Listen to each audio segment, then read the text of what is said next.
We're extraordinarily fortunate tonight to have one of America's most distinguished public servants with us. As mentioned earlier, he's had more than 4 decades of that public service in positions of extraordinary responsibility. He's been ambassador to 4 countries and to the United Nations. He's been the director of national intelligence, the first such when we centralized our intelligence organization. And he's been the Deputy Secretary of State, which is the number 2 position in the department. So it'd be very hard indeed to find anybody who's had broader ranging experience, more opportunity to gain the kind of extensive experience and wisdom and judgment that a man needs to be in the position of the Deputy Secretary of State or the Director of National Intelligence. He's kindly agreed to answer questions from students when he finishes his talk. And so we'll now hear from Ambassador Negroponte, a distinguished career diplomat and public servant. John?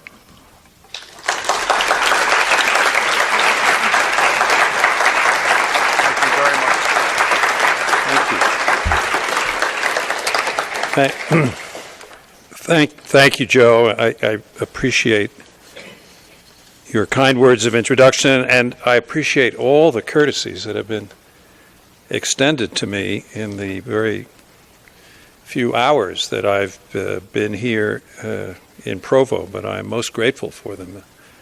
And starting with being met at the airport by Michael, and then the very excellent dinner that we just had with the president of the university and some of the trustees and the founder of the Wheatley institution, and the former president of the university. So this has really been quite a treat for me, and I've tried to learn a little bit about what your institution does and the reach that you seem to have, and I guess that your community seems to have around the world, because everybody gets an opportunity at some kind of service abroad. And to me, that's music to my ears. I wish more Americans had that kind of experience. I cannot tell you how many times I would sit in a National Security Council meeting when I was either the Director of National Intelligence or the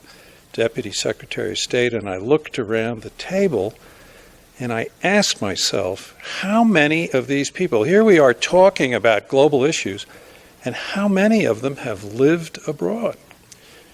And, well, there was myself, yeah, I knew that, and then I looked and I said, well, the military, they probably have, because that sort of goes with the territory. You serve abroad, but you usually either live in a trench, or you live in a tent, or you live at a military base. You're not usually living in the economy. But it was quite striking to me how few of the others had actually lived abroad. So I just think that that's invaluable experience to prepare individuals for working in modern times when we are so interdependent in this world, and where 95% of the world's population live somewhere else besides the United States. I joined the Foreign Service in 1960. It was the very end of the Eisenhower administration. My first commission was signed as a Foreign Service officer, was signed by Dwight D. Eisenhower, and then I spent 37 years in the service, left for 4 years to go to the private sector, and then when George W. Bush was elected, he invited me back to serve as the ambassador to the United Nations, and then I ended up having a sequence of jobs in the Bush administration for which I will be ever grateful to President Bush for having given me the opportunity, first as UN ambassador, then as ambassador to Iraq, then as the first director of national intelligence, and lastly, I ended my career as the deputy secretary of state. But I had 9 postings abroad during the course of my career in 4 different continents. The concentration of my career was in Asia and in Latin America. I served in Hong Kong. That was my first assignment. I served in Vietnam when the Vietnam situation was heating up back in the early 1960s. I was asked if I wanted to volunteer for that, and I did, and it turned out to be a career-defining experience for me. In fact, so career-defining that I couldn't get away from it. I spent almost 4 years in Vietnam, and then I got recruited to be in the Paris peace talks on Vietnam, and then I thought I'd gotten away from it, and no, Henry Kissinger wanted me to come and work on the National Security Council, where I was his director for Vietnam during the time that we negotiated the final withdrawal agreement in 1973, which we signed in early 1973. I've also had policy jobs in Washington. I mentioned one, the directorship for Vietnam and the National Security Council. I was the deputy National Security Advisor at one point. And as was mentioned, I was the Deputy Secretary of State. And then I had this excursion into intelligence, being the Director of National Intelligence. And a number of people at the time asked, well, what the heck, why are they putting an ambassador or a diplomat in charge of overseeing our intelligence community? But in fact, the disciplines are related. They're interrelated. You can't... diplomats rely on intelligence to start with, to gain better understanding of circumstances and situations and people. And they also generate a certain amount of intelligence through their diplomatic reporting.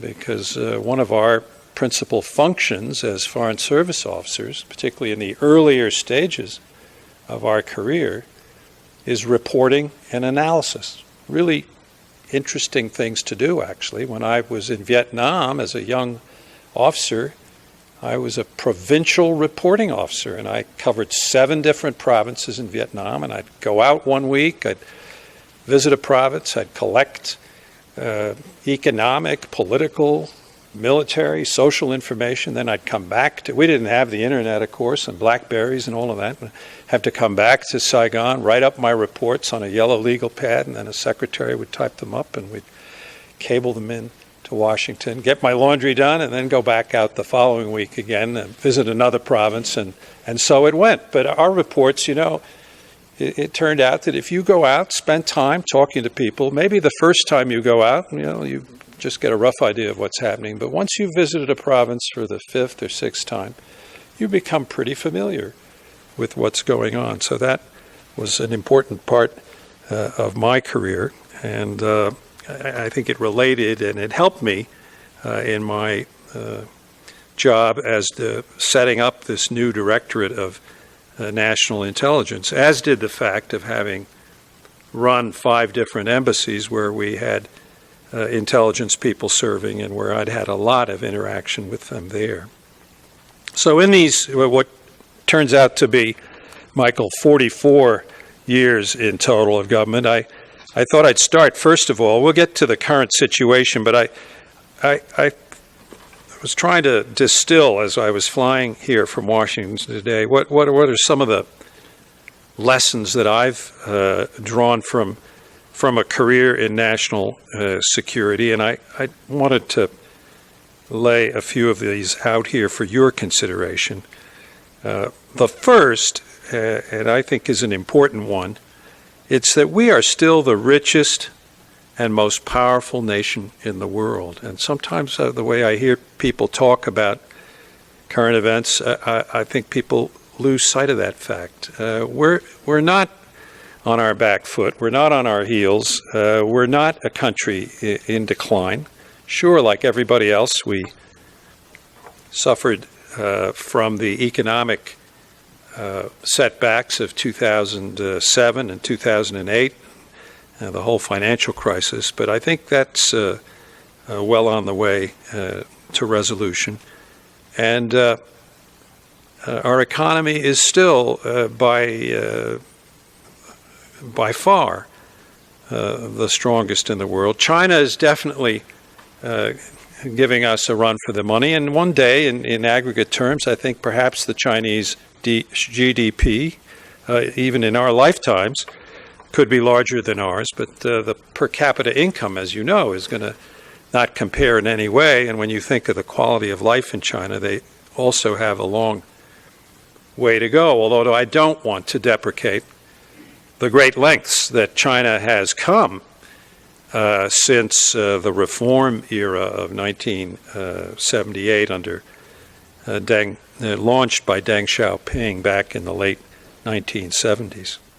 But if you think about it, the United States has been the world's largest economy probably since sometime in the latter part of the 19th century. That's when we overtook Great Britain as the world's largest economy. And it's kind of interesting to see that we didn't immediately adopt a political role commensurate with our economic strength. It seems that requires a certain political maturation process that took place, and really we ended up being launched on the world scene as a result of our involvement in World War I and the role we tried to play in the post-war settlement, Woodrow Wilson and so forth. And of course, our leadership role became categorically apparent, if you will, in World War II, both in the conduct of that war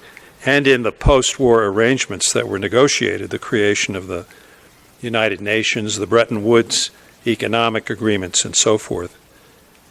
And we played a strong leadership role ever since.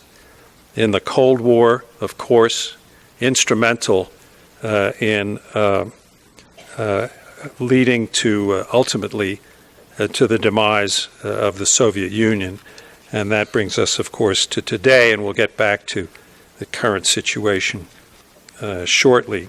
The third or the second point that I'd like to make is that I've learned through my 44 years in the Foreign Service that the incredible importance of the role of the President in the execution and direction and execution of our foreign policy and of our national security policy. I'm not sure that in some countries there's quite the appreciation of how concentrated the power of the President and how important Article 2 of the Constitution is in terms of carrying out our national security and foreign policies abroad.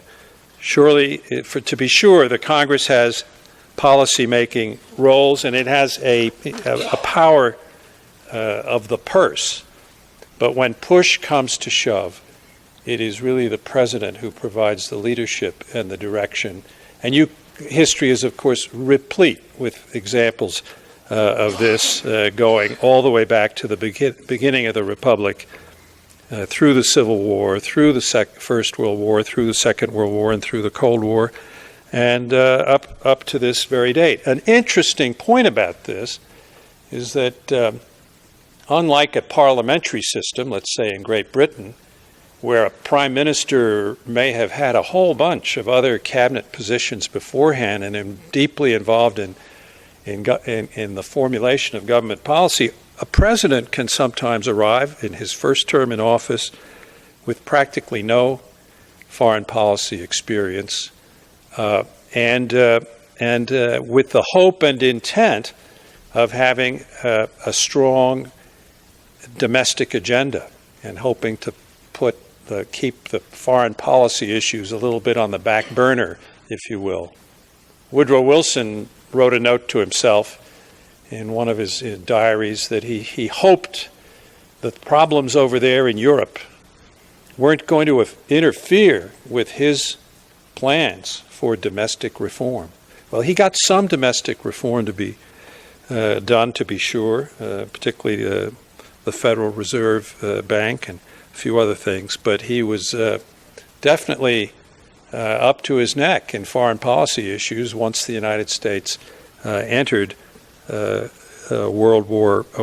And then, of course, with the whole end of his life, of his active life, was devoted to trying to restore peace through the Versailles process and the negotiations of the end of World War I. Bill Clinton, in his inaugural address, his first inaugural, I think he had one sentence about foreign policy. And in some respects, I think the current president had hoped to sort of push the foreign policy and the national security agenda a little bit to the back so that he could put his domestic agenda in the forefront. And in one sense, he really had reason, because we were coming through this enormous financial crisis. And he wanted to get Iraq and Afghanistan behind us, but about which we'll talk a little more later. Another lesson from my experience has had to do with the role of diplomacy and the role of ambassadors. When you think of diplomacy, let's say on the grand scale, you think of major treaties and major diplomatic accomplishments, some of which were absolutely extraordinary, of extraordinary importance for our country. The Louisiana Purchase, for example, which Thomas Jefferson executed. The purchase of Alaska by Seward.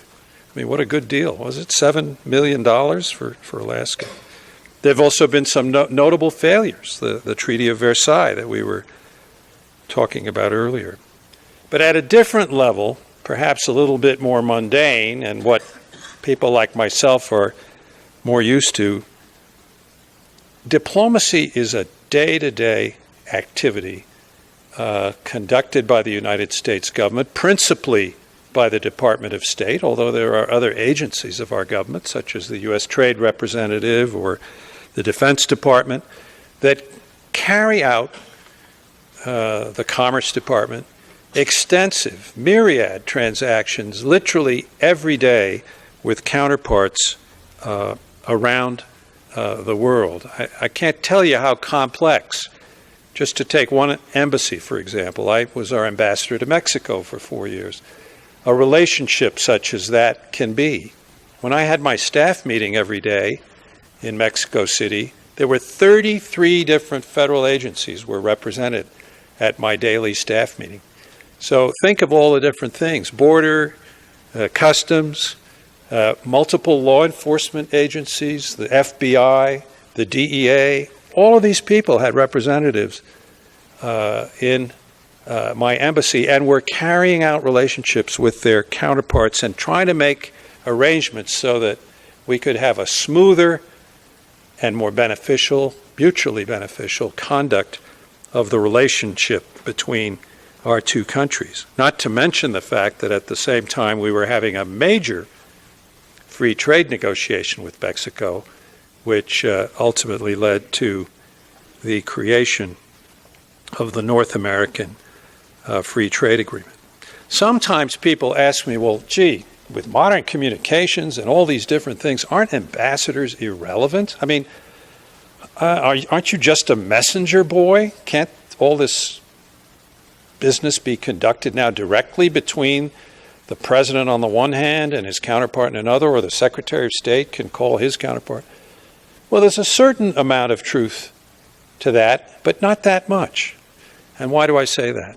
First of all, any country, certainly one of the stature of the United States, is going to want to have people on the ground who can give a faithful, reliable, in-depth assessment of what is happening in that country, to understand the different factors and currents and cross-currents that are at work. And you can't do that from a great distance. You think you might be able to, but all of you know that there's an enormous difference between understanding a situation virtually, let's say, with a teleconference, or an email or a telegram, as opposed to being right there and knowing the person that you deal with. I used to, when I was deputy secretary, attend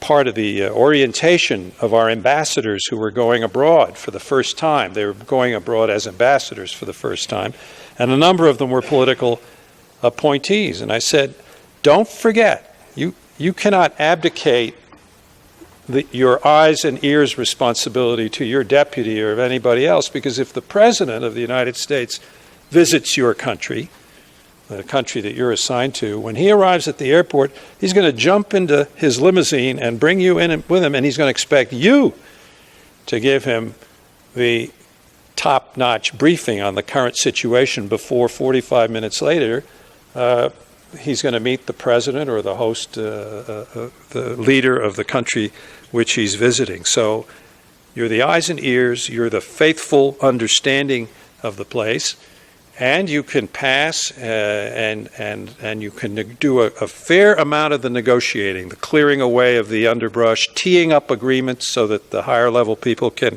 move in at the later stage when you're coming to closure.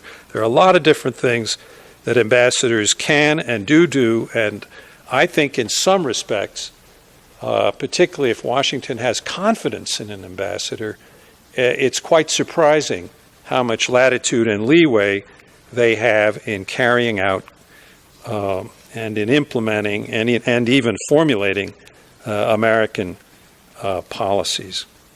So let me talk just a little bit about today's global picture, and maybe I could start by talking a bit about what I think are the fundamentals of our foreign policy. It seems to me that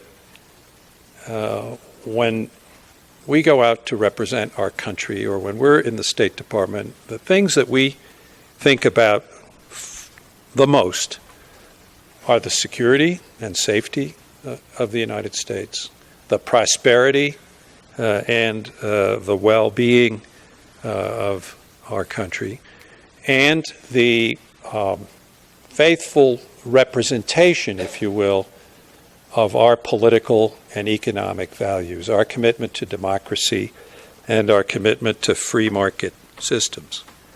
And all of these things start at home.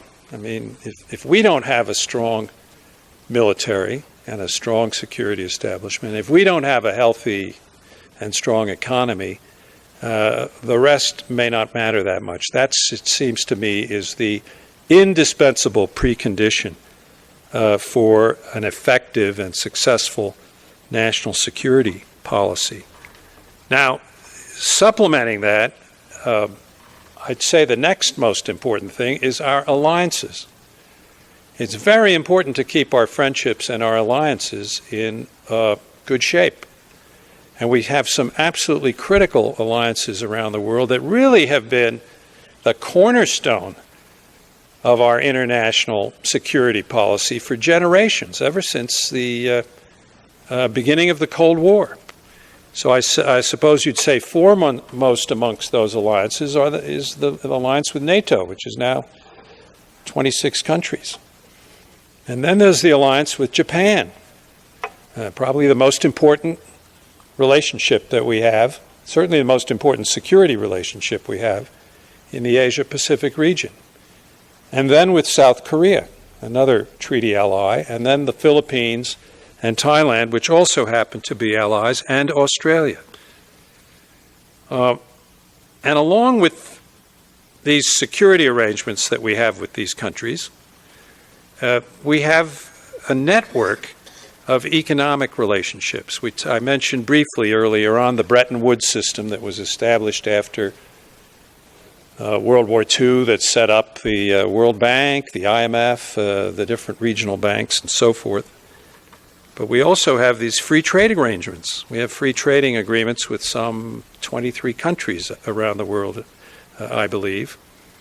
Certainly important amongst those is the North American Free Trade Agreement, agreements that we have with some countries in the Middle East, Jordan, Israel, Morocco, agreement with Australia, agreement with South Korea, and several others.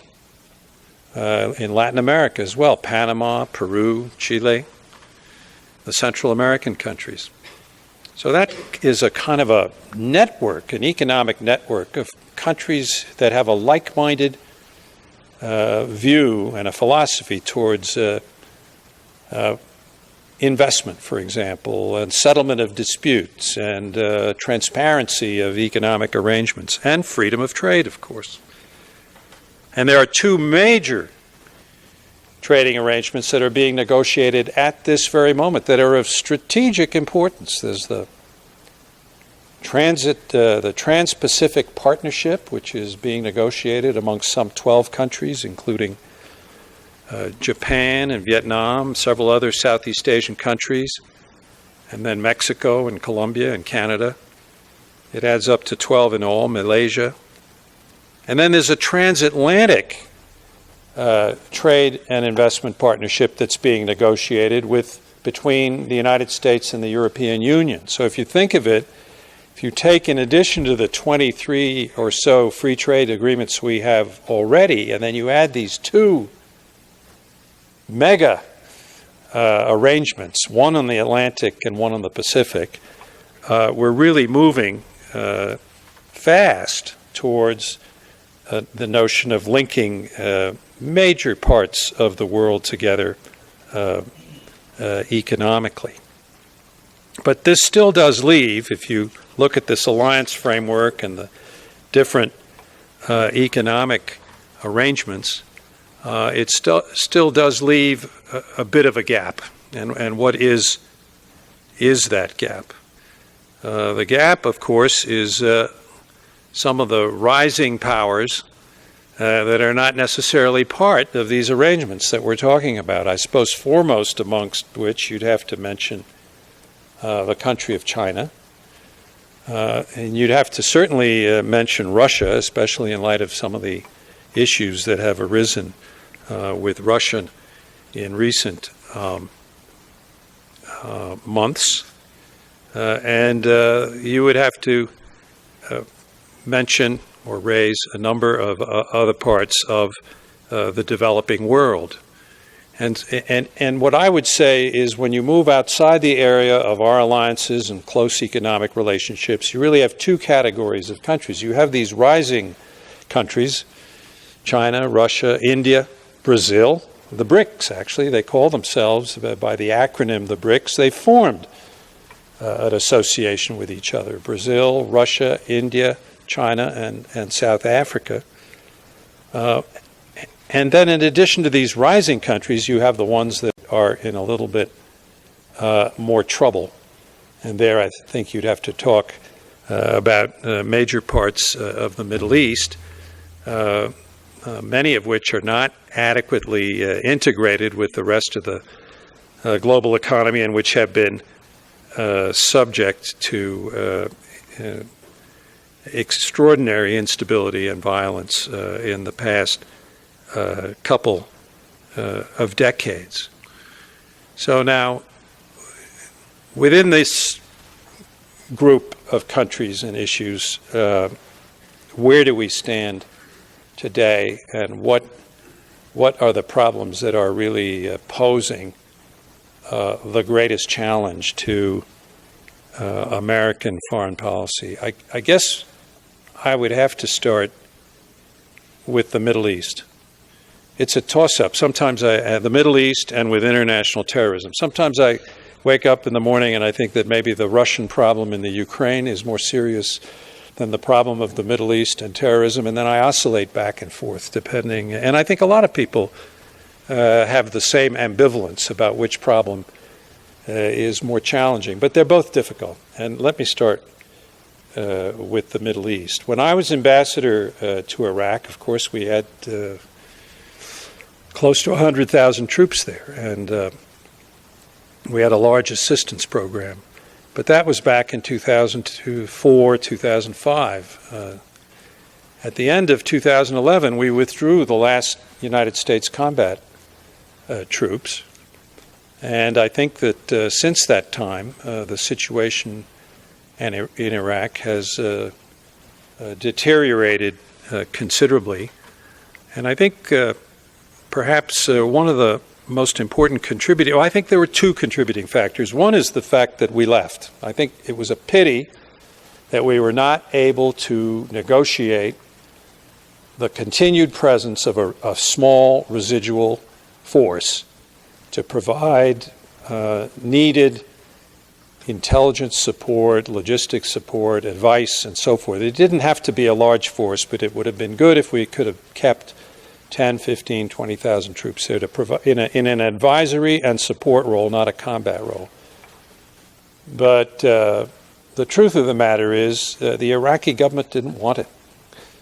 And it was too neuralgic a political issue for them. If they'd signed this so-called status of forces agreement with us that it would have permitted these troops to stay, they would have had to pass it through their Congress, and there were elements in their Congress that would have simply filibustered any kind of possible residual forces agreement with the United States. So we left.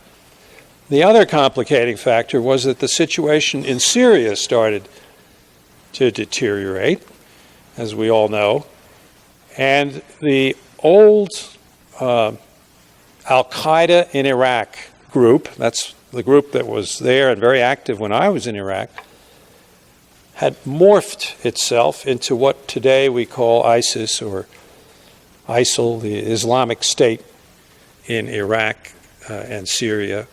They developed a certain amount of strength in Syria, then they started sending people over to Iraq, and then eventually in recent months they've developed control over significant swaths of territory between the two countries, to the point that we woke up a couple of months ago, and lo and behold, this ISIL was starting to practically march down the two main river arteries of Iraq, the Tigris and the Euphrates River, and they captured Mosul, they've captured Fallujah, they've captured other places.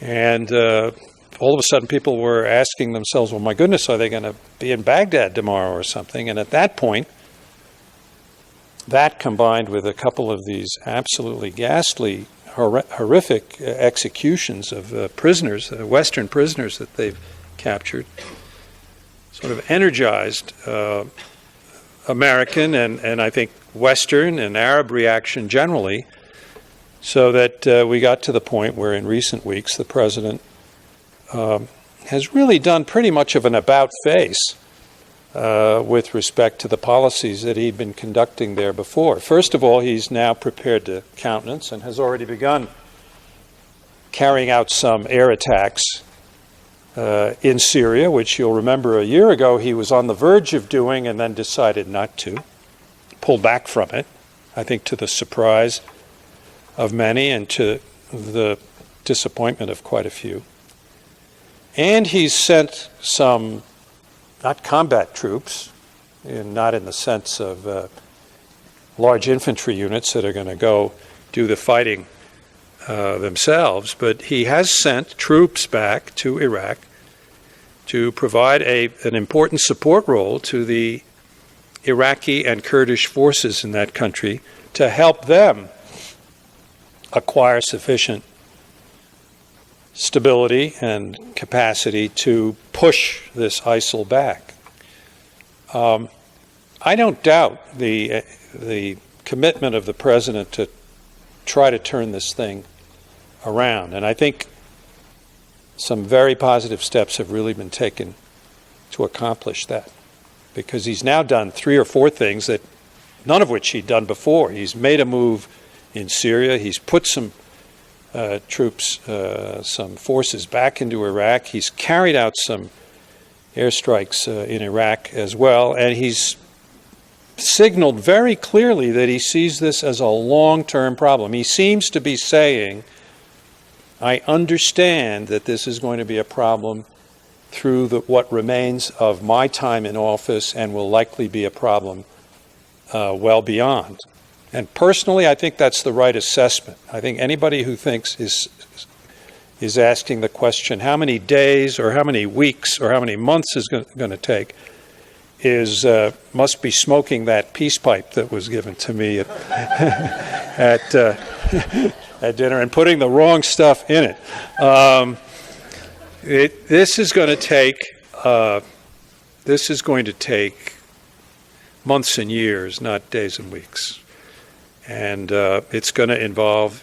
People talk about boots in the ground. If it's not going to, you can't do this all with airstrikes and drones. I mean, I think it's foolish to think that you can. They can play a role, particularly against the more visible targets. They can give people a psychological boost. People on the ground are saying, well, the Americans are with us again. At least they're doing something. Whereas for a little while, they wondered whether we just completely lost interest.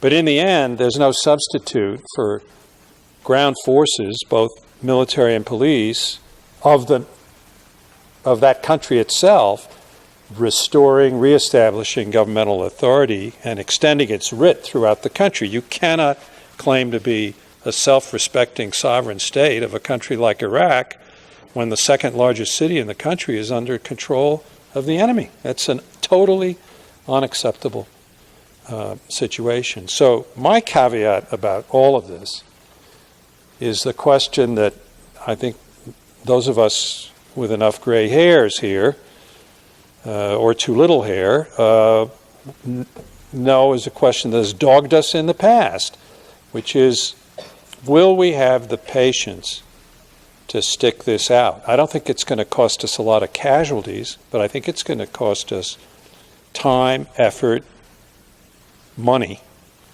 and we got to be willing to put that up for a sustained period of time. And I hope that we have that kind of stick-to-itiveness, but the record of recent history isn't necessarily that encouraging. So I guess the question you'd have to ask yourself is, well, what makes this situation so different from what Mr. Obama was looking at just a couple of years ago that we're now ready to really stay the course? Well, I think we're going to have to wait and see, but I would certainly be among those who would applaud what he's done and encourage him to stay the course.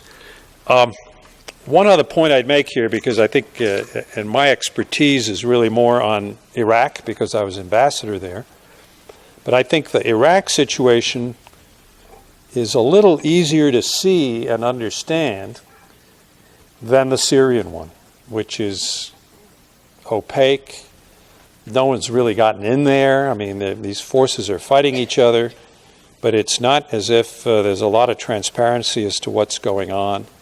And it's gotten very complicated because we are fighting ISIL, which is also an enemy of the regime, and we don't have much use for the regime either. So the Syria issue is a lot more complex, and I would confess that I have a little more difficulty in seeing how best to address that situation. And what we're doing as far as helping the Free Syrian Army and training this group of 5,000 or so soldiers is a fairly modest effort when you think about what they are up against.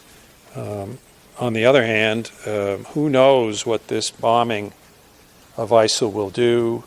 Who knows how long the Bashar al-Assad, the Syrian regime, will last? There are a lot of imponderables there, and I confess to not seeing my way as clearly through that, but I happen to believe that the Iraq part is the priority part too. If you believe in a strategy, in sequencing a strategy, it seems to me the Iraq part is really the one that has to be addressed earlier than the Syrian one. Maybe we could just shift to Russia for a moment, because that's been the other complex problem that's been facing us in recent months. It's kind of interesting that back in the 2008 political campaign, 2012, Governor Romney was saying that Russia was the major threat to the United States and all the sophisticates in Washington were kind of chuckling about that, and none of us, I mean, myself included, I wasn't too sure why he was saying that. And of course, he looks rather clairvoyant at this point, given the way Mr. Putin has behaved in the last couple of years. And so I guess you have to ask yourself, first of all, what's at work here? And I think that this is a man who has said that he thought that the breakup of the Soviet Union was the greatest catastrophe of the 20th century.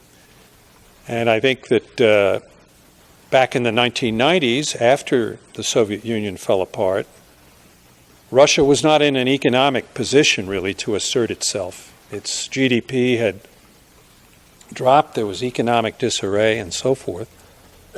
And since that time, particularly since the advent of Mr. Putin, the economy has improved dramatically, with a great rise in oil and gas production, as well as a pretty substantial rise in oil and gas prices, which has put Russia in a position to be able to assert itself economically again. And in addition to that, I think that it's also given Mr. Putin the nerve, if you will, to react to some of these events of the 1990s that the Russians view with considerable regret, like the expansion of NATO, among other things. And I think one of the turning points, and I saw this when I was Deputy Secretary of State in the last administration, was in 2008, in the spring, at the NATO summit meeting in Bucharest.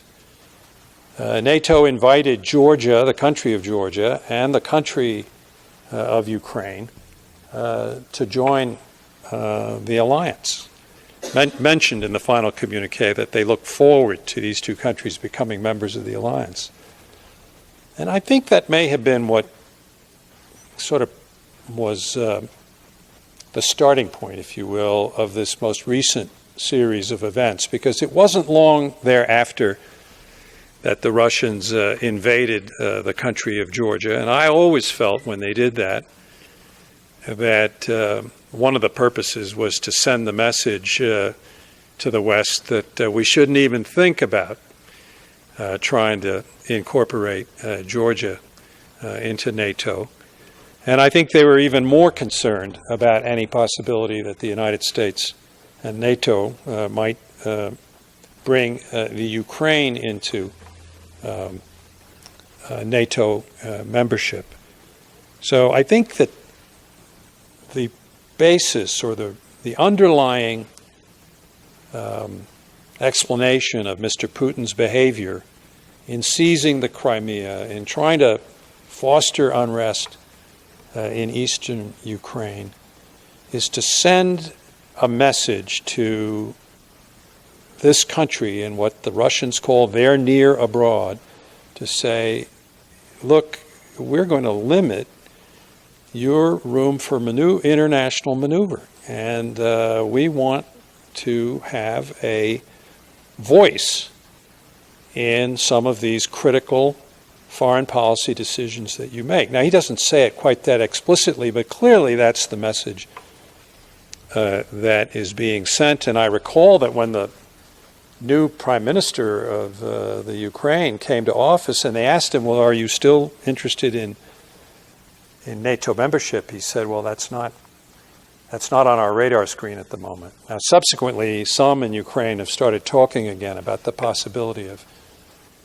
of NATO membership, but I believe that Mr. Putin will do everything he can to prevent that from happening. So, in my view, what's happening is this nostalgia for the Soviet era, this trying to repair, at least somewhat, this greatest catastrophe of the 20th century, as Putin would call it, is this effort on the part of the Russians to reassert their influence in the bordering countries. And Ukraine has a particularly special meaning in Russian history because of the way the Russian state was originally formed.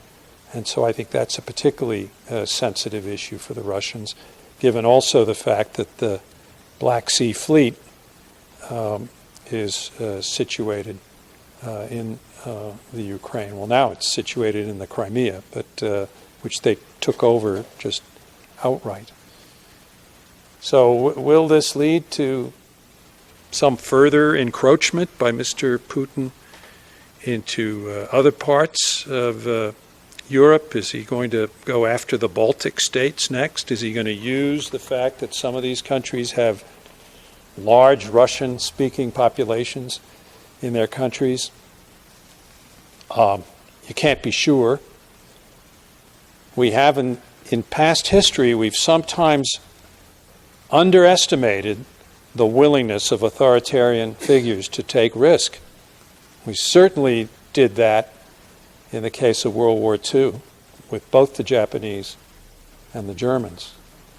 But is that the situation we're facing today, or isn't it?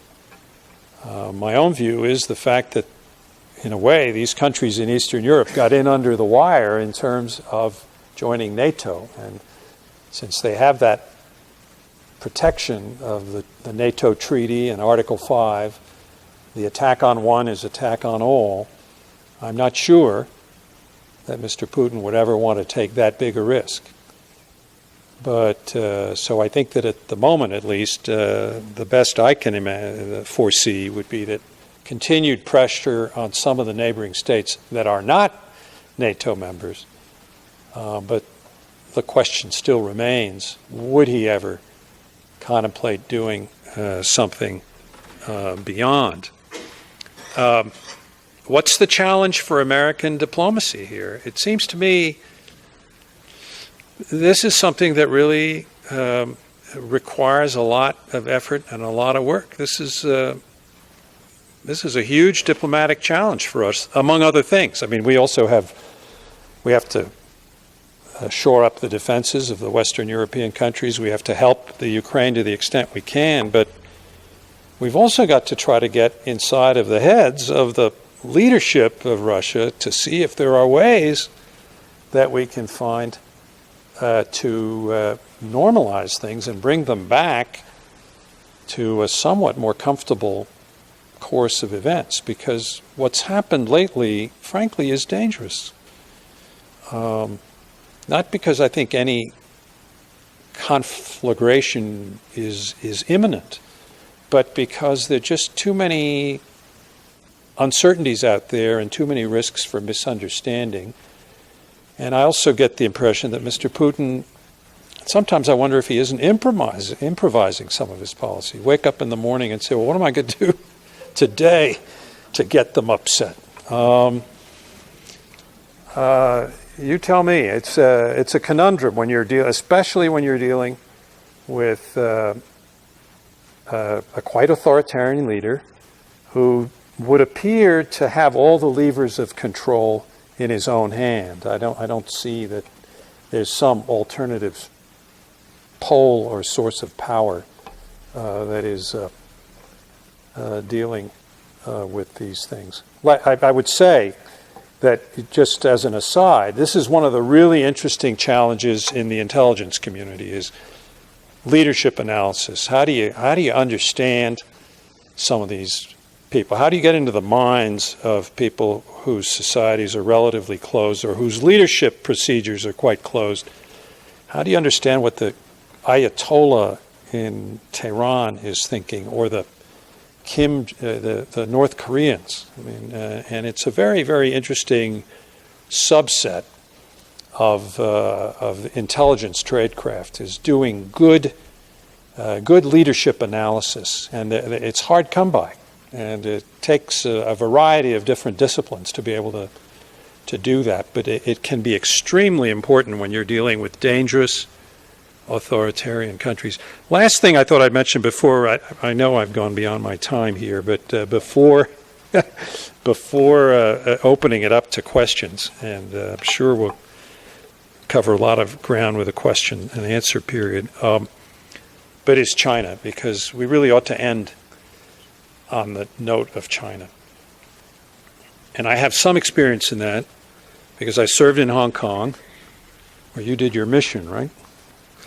Once upon a time. I was in Hong Kong as my first Foreign Service assignment, 1961 to 63, when there was a bamboo curtain. I mean, you couldn't get into China or out of it. The only people who could come in or out were like household help that came from Canton, and during Chinese New Year's, they worked in Hong Kong, they go back to Canton, or the different districts there during Chinese New Year's.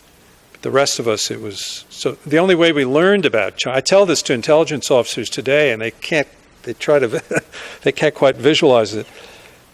The way we learned about China, we got all the Chinese newspapers from the mainland. We had a big warehouse in downtown Hong Kong, and we had a bunch of translators translating that everything was in those newspapers. That was source number one.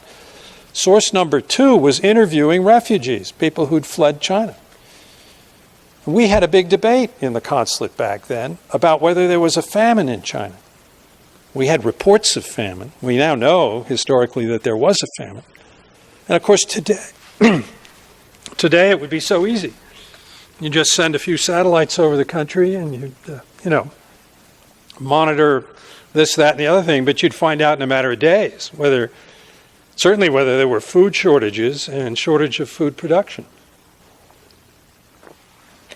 But we were left to sort of having to puzzle all this stuff out. My next experience with China was going with Henry Kissinger to China in 1972, just after Mr. Nixon had made his trip there. I went with Kissinger in June of 72. Nixon went in February. And I went along with him because I was the Vietnam guy on the National Security Council, and we always, in those days, as long as the war was going on, we were always talking with all these foreign leaders about Vietnam. And then the country had nothing. It was a totally poor country. No cars, all bicycles. Those of you who've been to China know the story about how they've migrated from bicycles to cars. Now there are a lot of cars and practically no room for the bicycles to move anymore.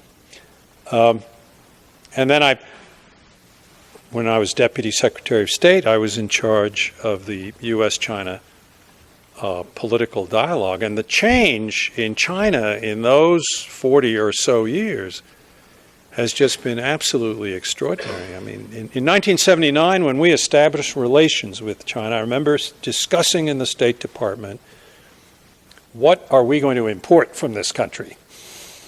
Because we'd established relations and we could now trade. The embargo was finally lifted, and we debated what was it that we were going to buy. And of course now we buy everything.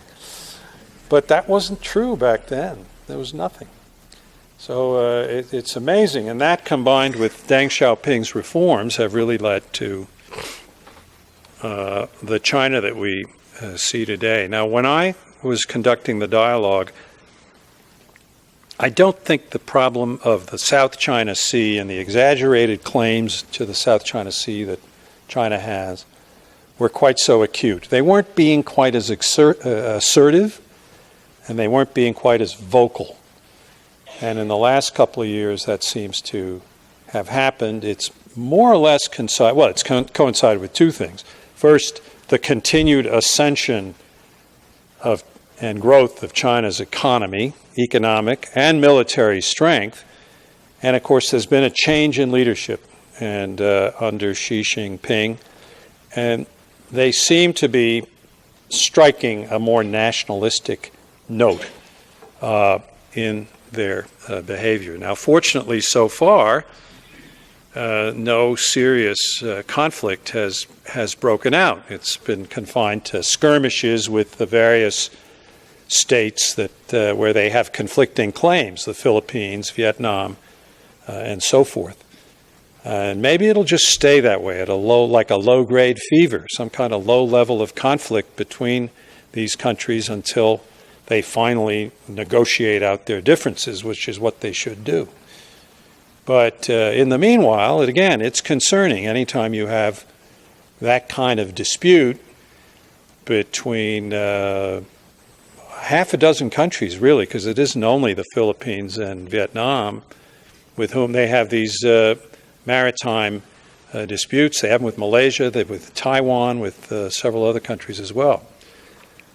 So that's been an issue. More concerning has been that they have the same argument with the Japanese over some islands in the Northeast Asia, part of in Northeast Asia, and which islands, they're rocks practically, that are under Japanese control. And we've had a couple of incidents where fighter planes have been flown over that area and so forth. And if there were ever any kind of conflictive situation to develop between Japan and China, that could be a very, very dire situation indeed. Having said all of that, it really seems to me that given where China seems to be headed, which is to be the largest economy in the world, and it's going to certainly grow in military power and influence, it behooves us to cultivate the best possible relationship that we can with the Chinese. There's no point in making bad relations or with China a sort of a self-fulfilling prophecy.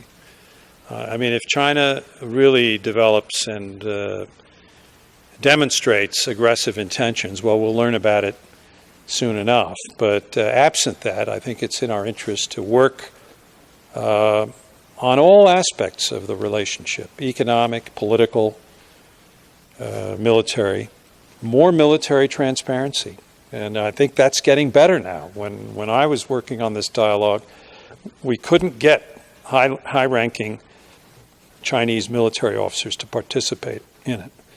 Now there's much more interchange between our military officers, and I think that's a good idea. I heard the Chief of Naval Operations the other day saying that he'd had 4 meetings with his Chinese counterpart in the last year, and I consider that to be a positive thing. And the more of those counterpart encounters that take place, the better. And I think we also have to try to find, and Dr. Kissinger makes this point very frequently, we have to find areas where we have a common interest on which we can work together. And those do exist. I can think of some major issues where we have common interests, such as global warming, such as different aspects of the security situation in other parts of the world, like piracy off the coast of Africa. There are areas where we can do projects together to try to build confidence between our two countries. But I dwell a bit on China because clearly that is going to be, perhaps already is, but certainly will become America's most important bilateral relationship in the decades ahead. So maybe I can end on that note and then open it up to some questions, if that's okay.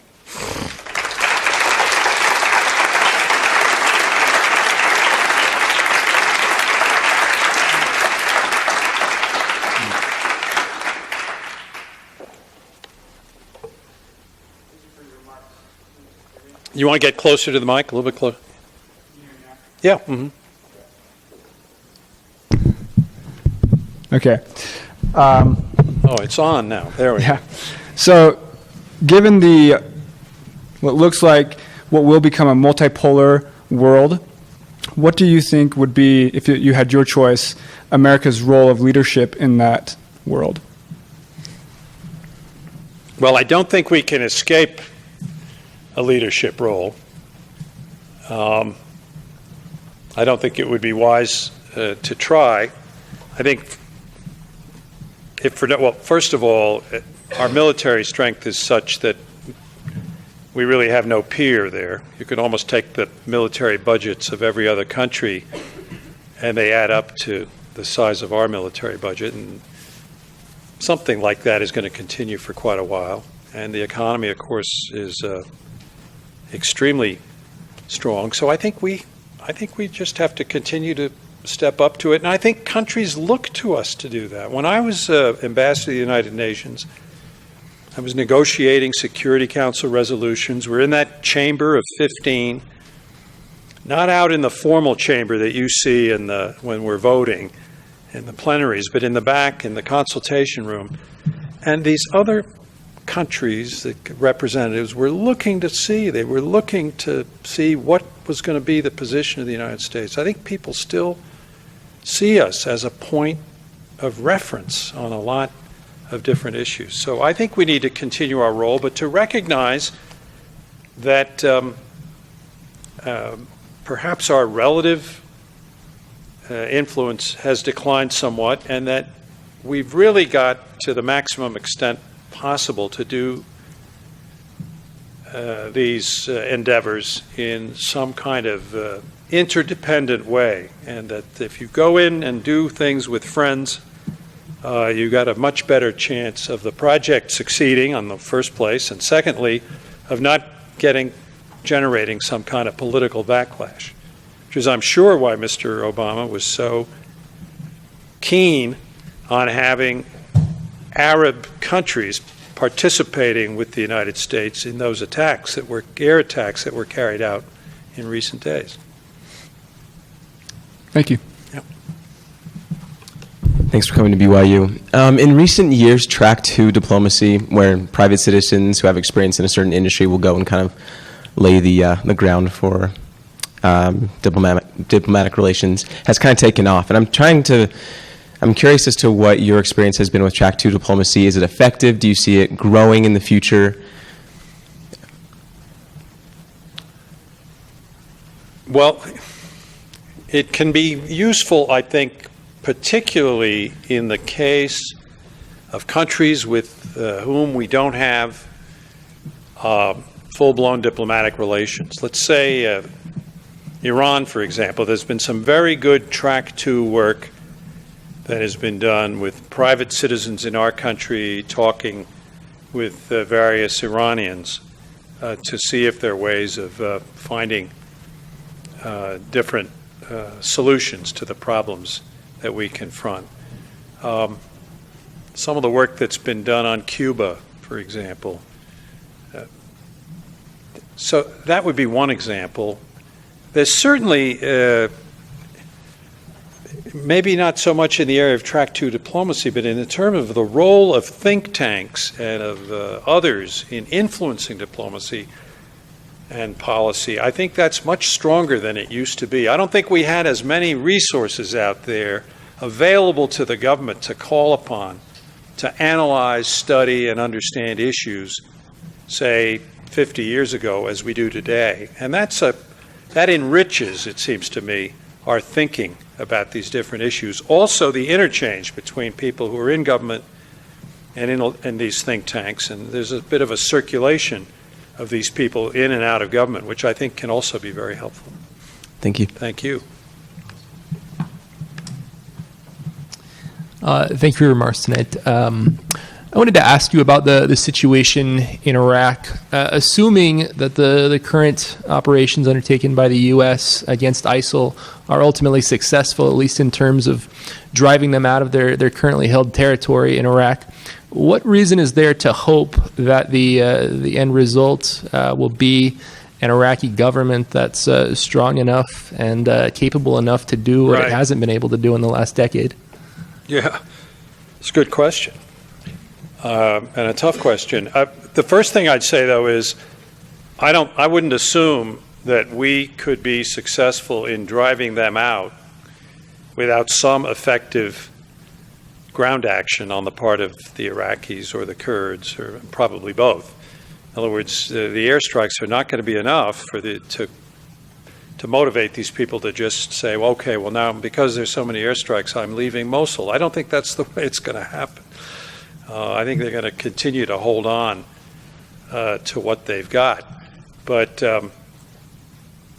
your question still has got important implications. Will there be an Iraqi government that's able to take advantage of whatever situation is created? And I mean, that's work in progress. I take encouragement from the fact that the parliament was able to remove Mr. Maliki and appoint another prime minister. And oh, by the way, how many other parliaments in the Middle East have removed their leaders lately?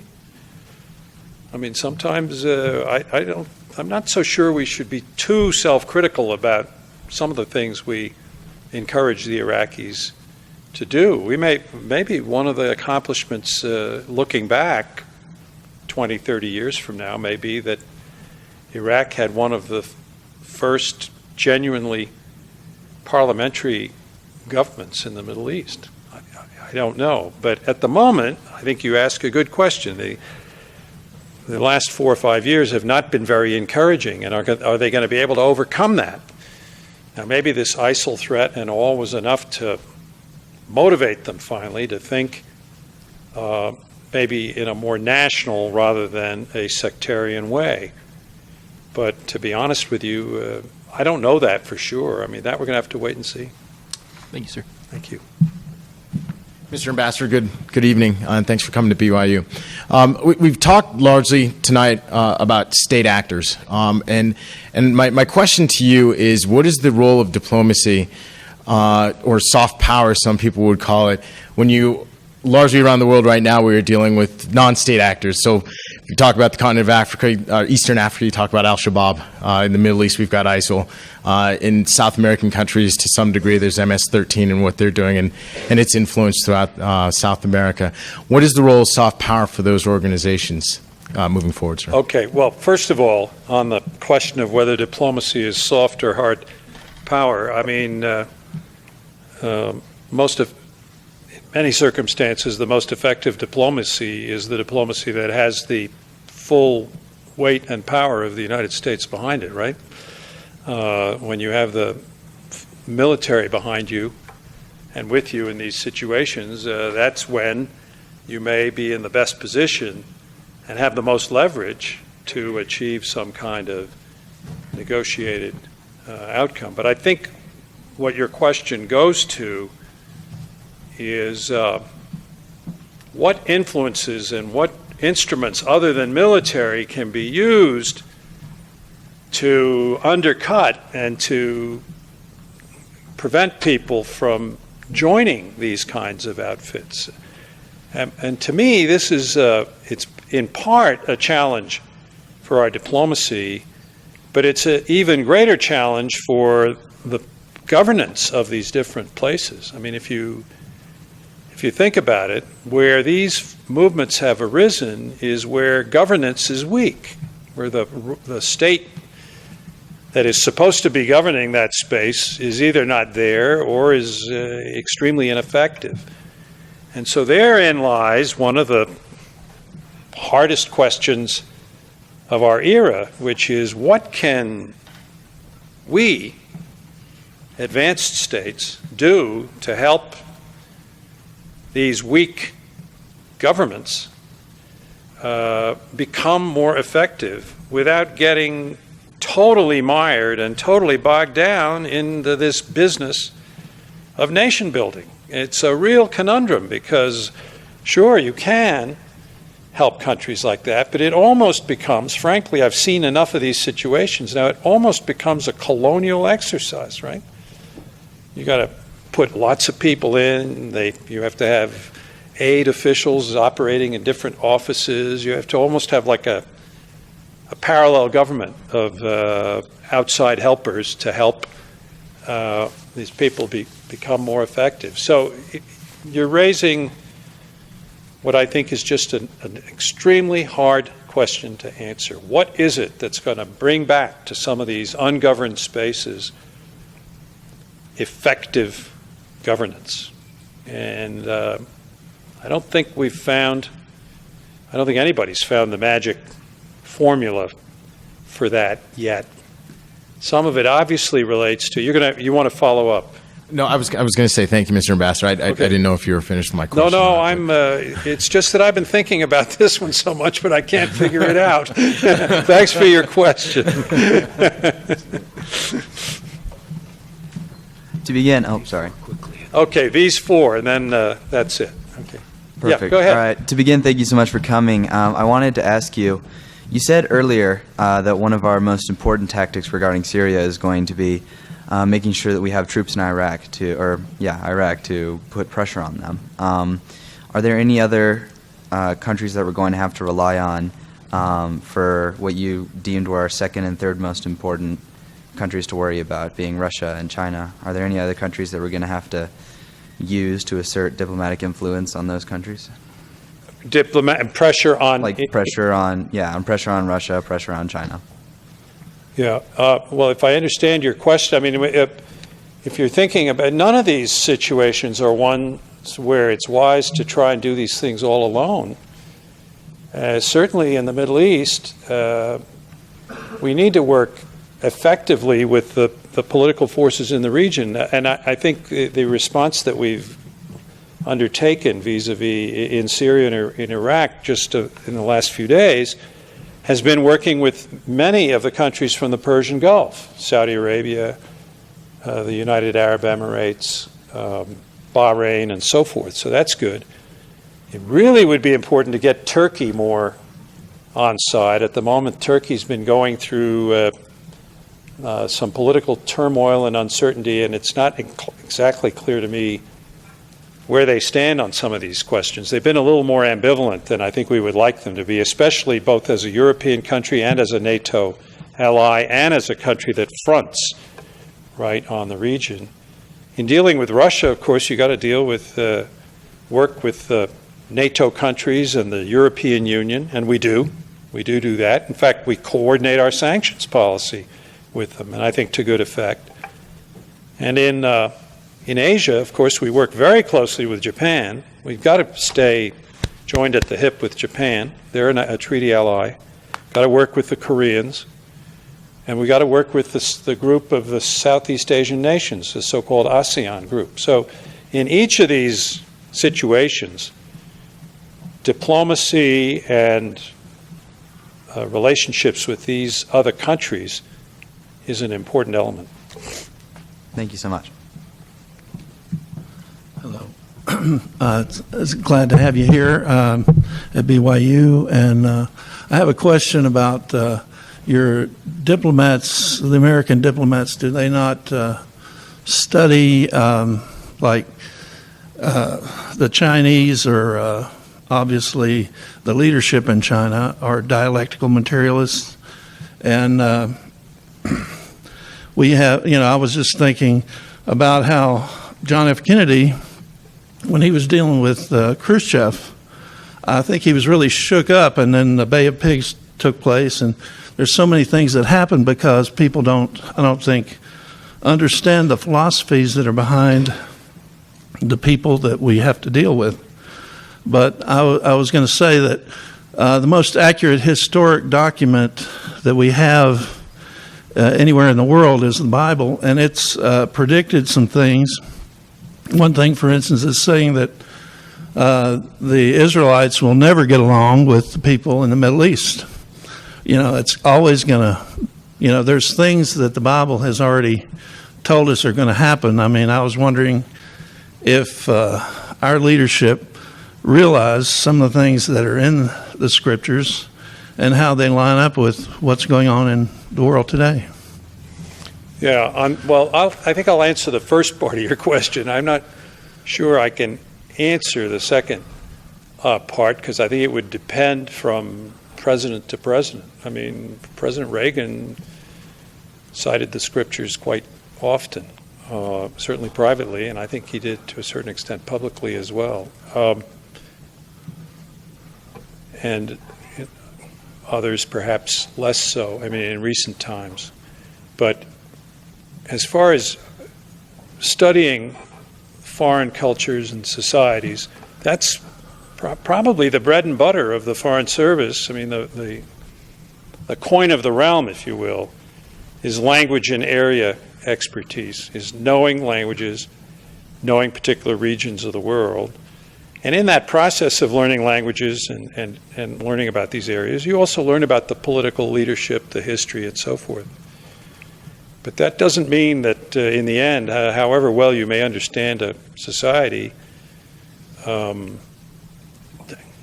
that doesn't necessarily mean you're going to be able to make that perfect assessment of how individual X is going to behave under circumstance Y. I mean, that's just, human behavior just is not that easy to predict, and in fact is quite unpredictable at times.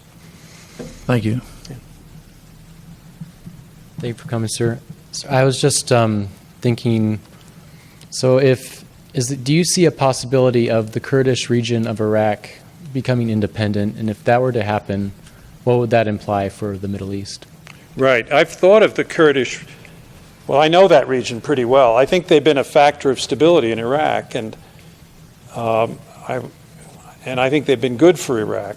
And they have people in very important positions in Baghdad, ministers, so the president of Iraq, and so forth. So, I mean, they play a very important role.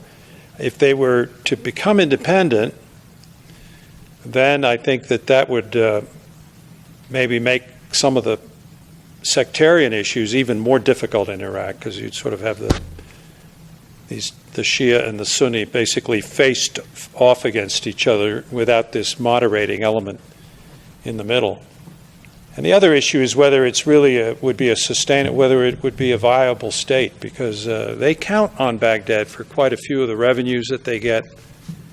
And then the last question would be whether neighboring countries like Turkey or Syria or Iran would really want to see an independent Kurdistan. So we've been discouraged. I mean, we, as a matter of U.S. government policy, we understand that they're an autonomous region, and that if push came to shove, they probably could govern themselves, but we have not encouraged that. Thank you. Thanks for coming today, Ambassador. I was thinking a lot about how you have a really great world picture and you understand a lot.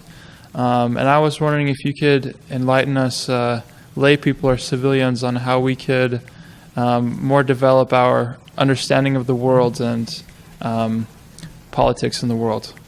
Well, I mean, first of all, going off on mission is not a bad place to start. I was saying to myself, well, I very often encourage people to go to the Peace Corps, and then I'm beginning to think, well, maybe the Peace Corps has some analogous experience. It's somewhat analogous to the experience of going on mission. But I find once you learn the first foreign language, then the concept of learning foreign languages breaks down, and it's much easier to learn the second and the third, and you realize it's just, you've got to put your mind to it and start memorizing, because that's what a lot of language, and start rehearsing the sounds that you have to utter.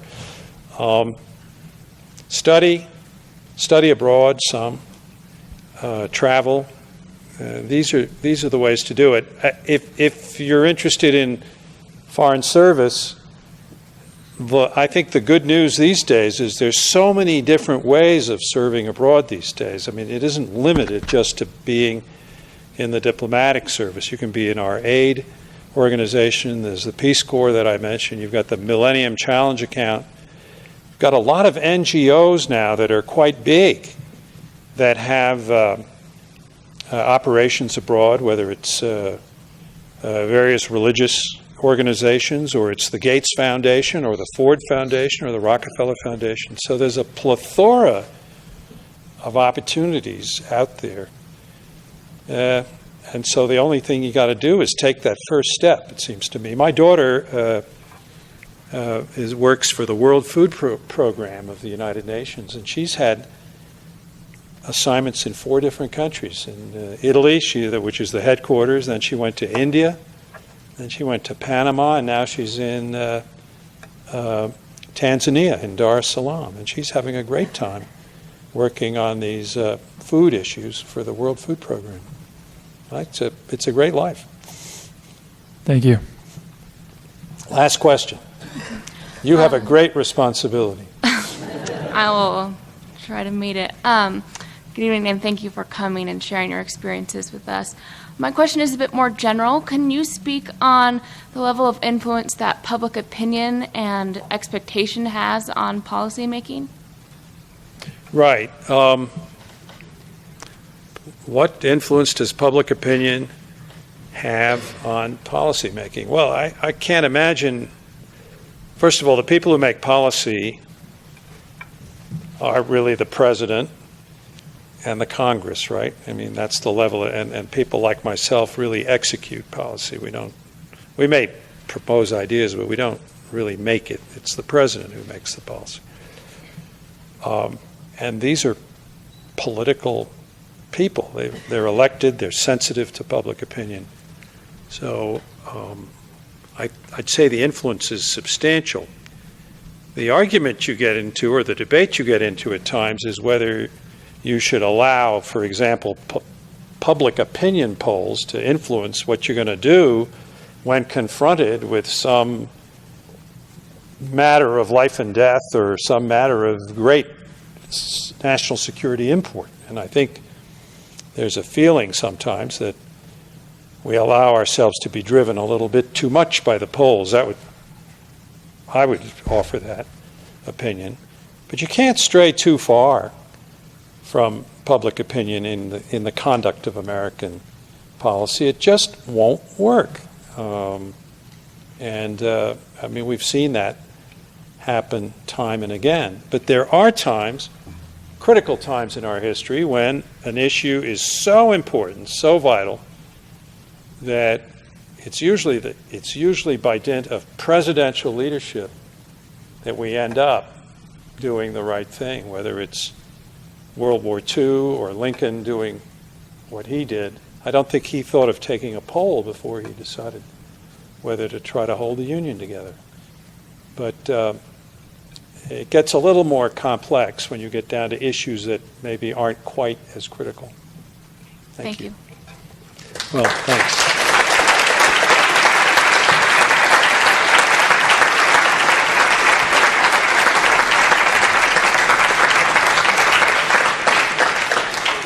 Thank you very much. Even after I knocked his notes on the floor and scrambled them, you did all right, so I appreciate that. We want to thank each of you for attending this evening. We hope to see you again at a future Wheatley event. And Ambassador Negroponte, allow me once more to thank you for taking your time and for being with us and for what you've shared with us this evening. Please join me in one more thank you.